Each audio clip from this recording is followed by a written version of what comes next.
పొన్నగంటి కూర చూసారా,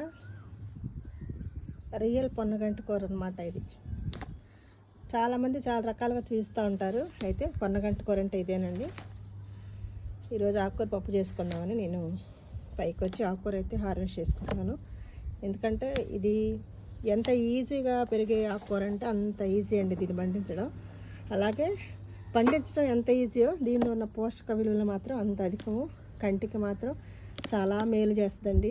పోయిన కంటి చూపు కూడా తిరిగి రప్పించాలంటే పొన్నగంటి కూర తినండి అని చెప్తూ ఉంటారు. అలాంటి పొన్నగంటి కూరను మన టెర్రస్ మీద చాలా ఈజీగా అయితే మనం పండించుకోవచ్చు. ప్రతిసారి ఈ విధంగా టిప్స్ కట్ చేసుకుంటే మళ్ళీ వస్తూ ఉంటుంది. ఇదైతే ఒక చిన్న కొమ్మ నాటకుండా జస్ట్ అలా పడేసినా కూడా మనకు బతికిపోయిద్దండి. ఇది ఒక్కసారి నాటితే ఇంకా దీనికి నాకు తెలిసి దీనికి